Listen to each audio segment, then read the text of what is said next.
panggil deh. Oh, oke. Bu Yesi ada di mana ya? Oke, duduk dulu, nafas dulu. Iya, nafas dulu Mbak. Gimana? Ini Oh, hasilnya? Iya. Oh iya. Oke, ini mau ketemu sama Bu Yesi? Oke, sabar ya. Permisi Bu. Ya, Silakan Mbak masuk. Bu Yesi.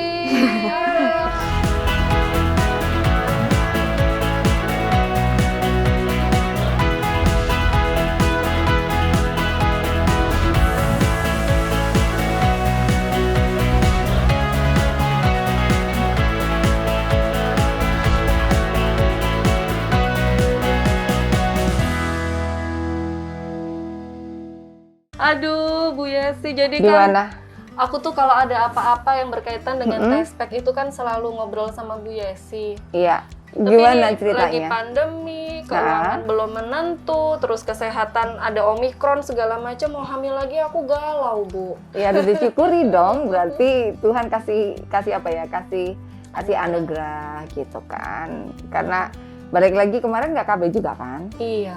Ya udah, nggak KB tapi berbuat ya udah konsekuensinya begini terus gimana?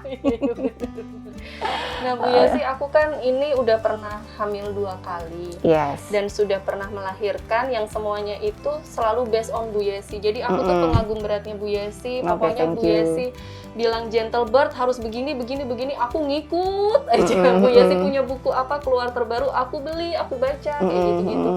Tapi aku curiga sebenarnya yang kedua kemarin itu udah gentle birth belum ya Bu? Ceritanya gimana kalau cerita persalinanmu kemarin? Karena Cerita kan persalinan, oke. karena kan pas apa melahirkan itu kan Mbak Alin ikut kelas-kelasku gitu Iya, kan, bener, kita ketemu prenatal di yoga atau kelas-kelas yang lain gitu kan. Nah cuman kan proses persalinannya kemarin kan di rumah sakit. Betul. Nah seperti apa sih pengalaman persalinanmu yang kemarin? Pengalaman persalinanku yang jelas jauh dari seminarnya Bu Yesi. Maksudnya? Jadi kalau misalkan kita bisa minta ruangan itu tenang, gelap, ada aromaterapi, di rumah sakit tidak allow untuk itu. Oke. Dan kita harus benar-benar menjaga mindset bahwa tenang itu ada dalam pikiran dan dalam hati. Oke. Dan yang namanya gelombang cinta yang katanya Bu Yesi gelombang gitu, ternyata rasanya wow. Aku sempat berteriak gitu. Tapi boleh nggak sih sebenarnya gentle birth teriak? Boleh.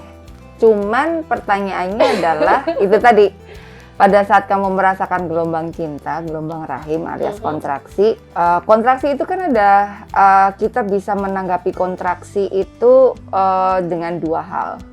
Kamu mau menikmatinya atau kamu mau tersiksa karenanya. Iya, tapi emang sakit banget sih. Oke, nah balik lagi, sakit adalah mindset. Oh iya, benar. Iya kan? Jadi Iya, karena sakit itu persepsi, betul nggak? Betul. Artinya begini, kalau misalnya Mbak Alin pada saat pas proses Mbak Alin sakit kepala nih, terus Mbak Alin jalan-jalan pergi ke mall, itu adalah spot-spot yang kamu sukai kan? Betul. Habis itu terus dibeliin baju lah yang kamu Terus sukai dinner gitu kan? gitu. Yes. Kira-kira sakitnya jadi sakit nggak? Habis bayar tagihan kayaknya. Nah, mungkin pada saat dibayarin, kan dibayarin Iya, pasti dibayarin. ya. Kalau dibayarin nggak sakit, Nggak Bu. sakit Jadi kan? sembuh. Sembuh. Tapi nanti kalau sampai rumah tiba-tiba setoran Cucian, kurang gitu kan. Anak-anak nangis Anak-anak lagi. nangis lagi, udah sakit lagi. Iya, betul. Gitu. Artinya sebenarnya balik lagi lebih ke persepsi, dan itu sebenarnya bisa dilatih sih sebenarnya. Gitu. Nah, kalau misalnya kamu melahirkan sambil teriak-teriak dan itu bikin Energinya exhausted, habis. Iya. bikin chaos. Nah, artinya kamu nggak bisa menguasai tubuhmu, nggak bisa menguasai pikiranmu, gitu. Tapi ada pengaruhnya nggak sih Bu kalau kita gentle birth tapi dengan misalkan ada SC atau ada induksi misalnya? Soalnya kalau yang terakhir kan, jadi gini Bu, yang lahiranku pertama itu anaknya itu diminta dokter untuk ya udah lahir aja kita tunggu gitu, nggak ada indikasi buat SC atau apa, walaupun dia kalung usus. Dan pada saat melahirkannya pun smooth banget, enak banget Bu Yesi. Jadi bener-bener aku bisa merasakan oke, tubuhku membuka, kepala keluar dikit, nanti membuka lagi, enak gitu. Jadi dan tanpa robekan, enak banget. Nah yang anak keduaku itu karena aku diinduksi, aku nggak bisa kontrol. Jadi bener-bener yang aku udah teriak atau aku mau gitu tuh, aku udah nggak bisa kontrol gitu Bu Yesi. Dan robekannya parah loh. Jadi Tapi robek alami kan, nggak digunting robek kan? alami. Oh, oke. Robek alami, dan itu dokternya lagi cuci tangan gitu kan, belum selesai anakku sudah lahir. Oh, jadi no kontrol gitu ya? Atau yang penting gitu langsung Iya, lahir gitu. bener-bener. Oke, Jadi oke, memang oke. rasanya gelombang cinta tuh sakit, tapi ketika aku bisa ngatur bahwa tubuhku membuka visualisasi gitu, bisa oke, tapi sakit lagi nanti bisa oke. Nah, kalau yang di anak pertamaku aku bisa ngatur itu. Tapi kalau yang anak keduaku karena induksi, jadi itu rasa sakitnya dari 1 tuh nggak ada 2, 3, 4, tapi langsung 1 ke 10 ke 100 gitu. Itu gimana Bu Yesi? Jadi memang induksi itu kan sintetis ya. Kalau induksi kita sebenarnya kan yang dibikin itu kan si tubuh kita dituntut untuk memproduksi hormon oksitosin. Kalau hormon oksitosinnya keluar secara alami dari tubuh kita, gitu kan. Hormon oksitosin itu selalu gandeng dua hormon teman sohibnya. Yang pertama adalah hormon endorfin, penghilang rasa sakit. Yang kedua hormon melatonin, membuat ngantuk. Oh iya, habis lahiran pasti ngantuk. Bahkan mungkin pada saat kamu pembukaan menjelang lengkap aja ngantuk. Oh iya, gitu tidur kan. aku. Betul iya. kan? Tidur. Belum lagi kalau pas lagi di sela-sela proses mengejan bisa juga ketiduran, dan itu deep sleep, dan itu cuma 1 menit 2 menit gitu kan. Oh iya. Betul ya? Jadi betul. artinya apa? Ketika hormon oksitosin alami itu muncul, dia selalu gandeng dua temannya ini. Nah, otomatis tubuh kita bisa handle rasa tersebut. Tapi kalau begitu ada hormon sintetis oksitosin yang disuntikin masuk ke tubuh kita, yang terjadi apa? Hormon oksitosin sintetis itu tidak bisa dicerna oleh sawar otak kita. Jadi justru oksitosin alaminya turun. Kalau oksitosin alami turun, teman-temannya juga ikut turun. Jadi penghilang rasa sakitnya turun. Sedangkan hormon oksitosin sintetis tersebut langsung menuju ke organ target, karena nggak ngaruh langsung menuju ke organ target gitu, yaitu rahim dong. Rahim ya. Rahim kan kontraksi. Jadi makin kontraksinya. Iya, jadi kontraksinya tanpa jeda kadang-kadang, gitu kan. Jadi kontraksi belum sempat nafas, kontraksi lagi, belum sempat nafas, kontraksi lagi. Padahal si endorfin sama melatonin turun. Ketika kamu tegang, kemudian ini kontraksi terus tanpa jeda, kamu udah nggak bisa, Mbak Lin udah nggak bisa kontrol, nggak bisa dikasih tahu, nggak bisa dikasih input. Kebetulan di provider mungkin untuk mencari posisi yang nyaman atau itu nggak bisa, nggak diperbolehkan gitu. Kamu nggak diperbolehkan untuk mengikuti sesuai ritme tubuhmu. Yang terjadi adalah ketegangan di sana-sini, merasa terintimidasi karena ini bayinya harus segera lahir. Akhirnya yang naik justru hormon adrenalin. Ketika hormon adrenalin sama katekolamin naik, ya udah sakitnya luar biasa. Maka muncullah ketegangan, muncullah rasa sakit. Makin sakit, makin tegang, makin takut, makin sakit, makin tegang, makin takut. Udah muter aja itu.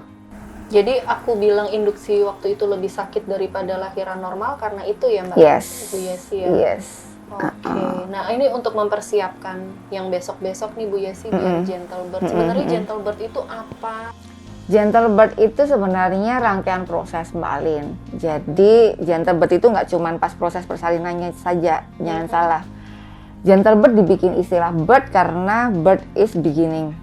Jadi birth is rebirth. Jadi melahirkan itu ya berarti yang lahir nggak cuma si anaknya, tapi yang lahir juga ibunya lahir, bapaknya juga lahir, simbahnya juga lahir, semuanya lahir. Kakaknya lahir jadi kakak gitu. Jadi secara spiritual gentle birth itu adalah proses rebirth, lahirnya kembali manusia baru.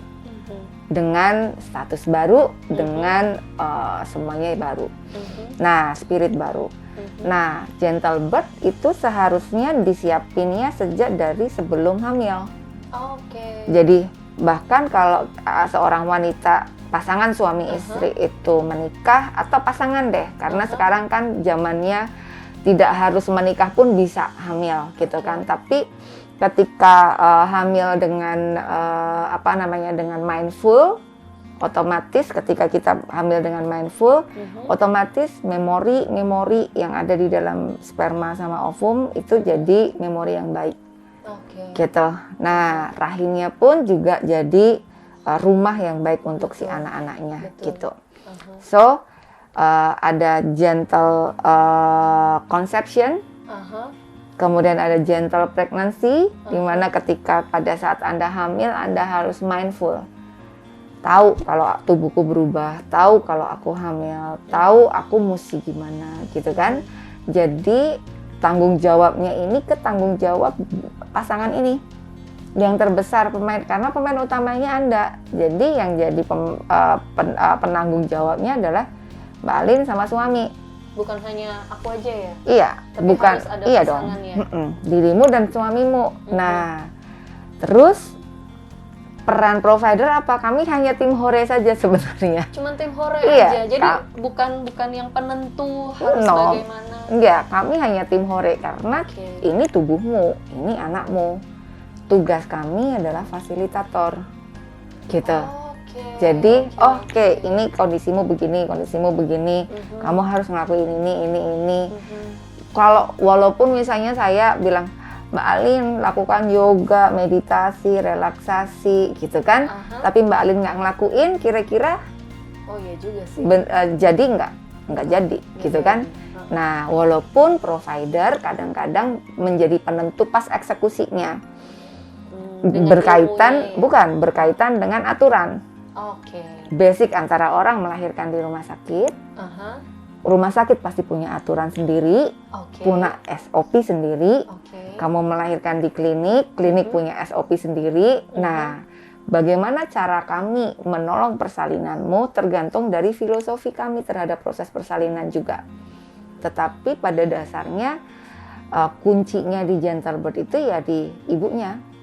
Kalau misalnya ibunya dan suaminya ini preparation baik-baik dengan semaksimal mungkin, secara energi Anda akan ketemu dengan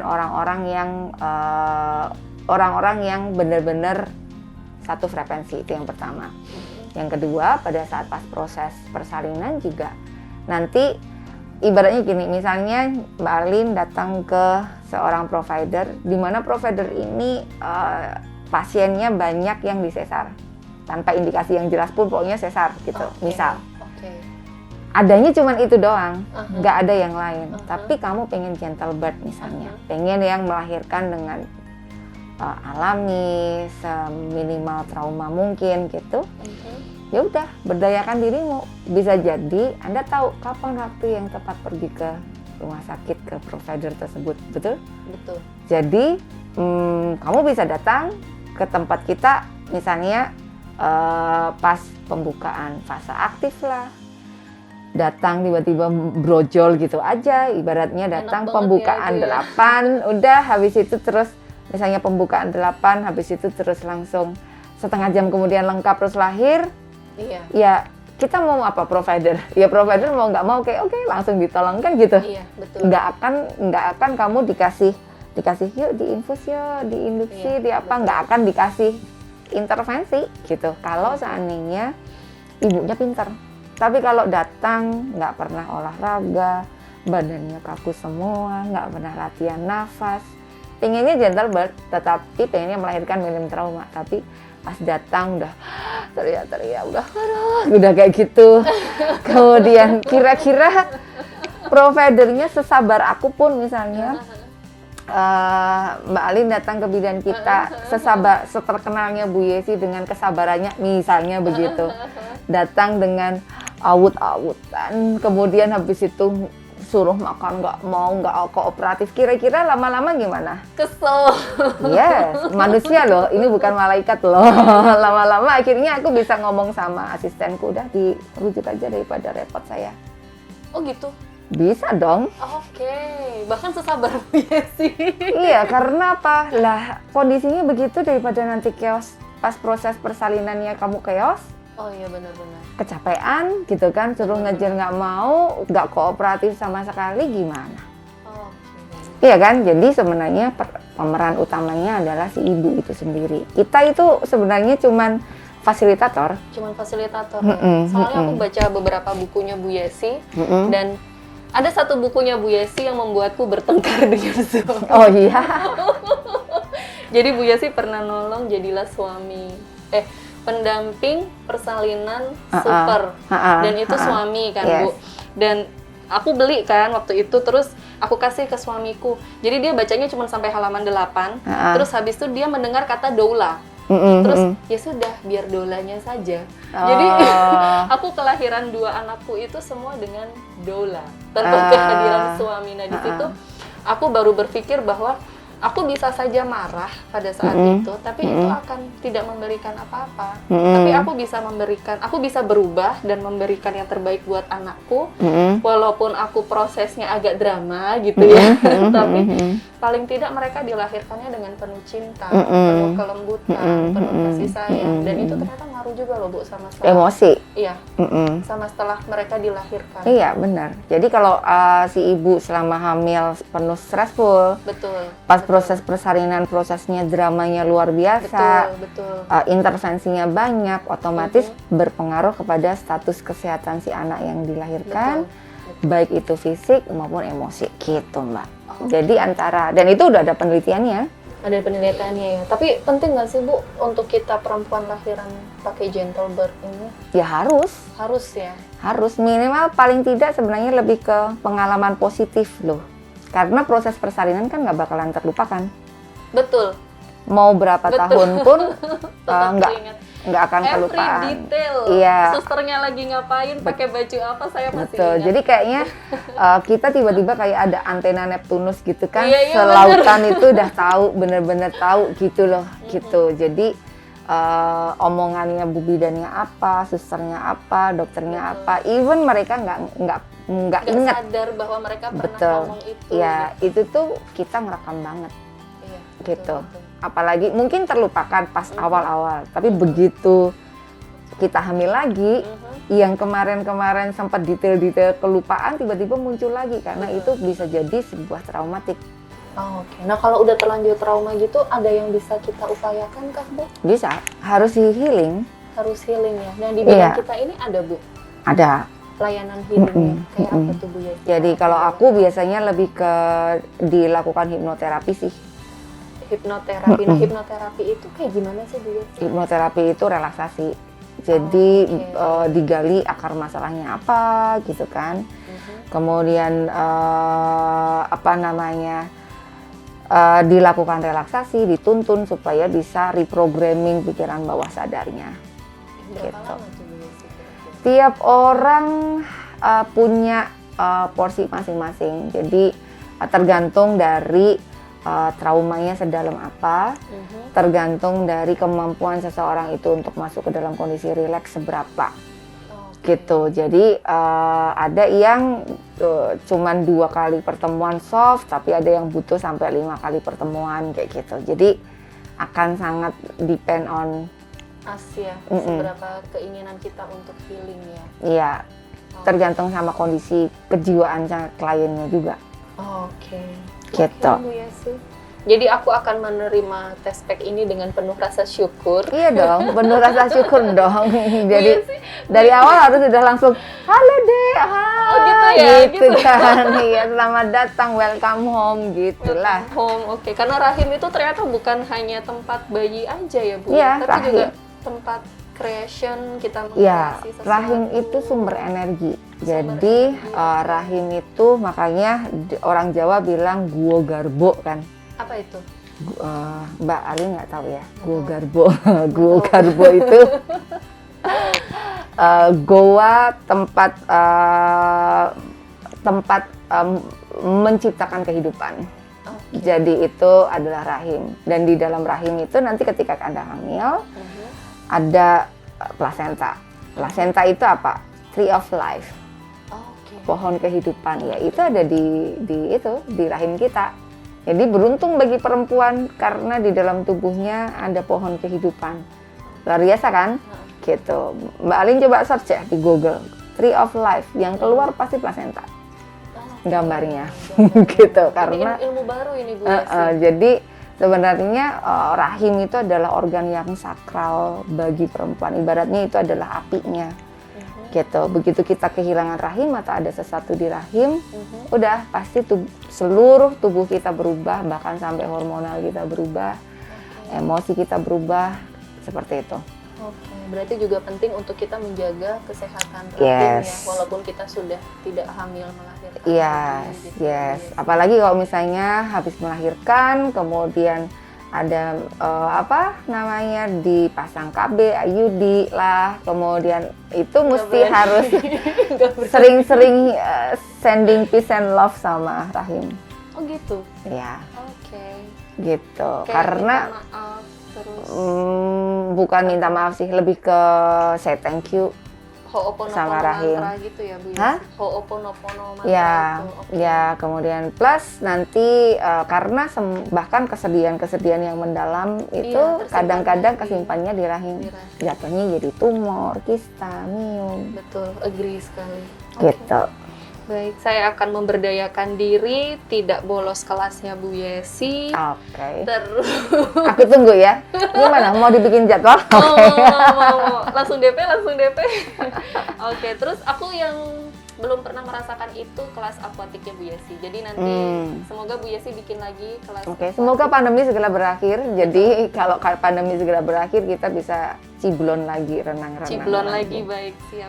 Oke Bu Yesi, thank you so much untuk Oke, sama-sama. pengetahuannya hari ini. Dan aku mau minta ini dong pesan-pesannya kalau kita mau lahiran dengan gentle birth untuk ibu muda di luar sana. Mungkin nggak cuma aku yang cemas, yang mungkin ya excited, cemas, tapi kata Bu Yesi harus congratulations. Nah, pesan-pesannya apa nih Bu Yesi? Oke, kalau pesan dari aku sih untuk ibu-ibu yang ada di luar sana, semua ibu, Anda adalah wanita hebat, itu yang pertama.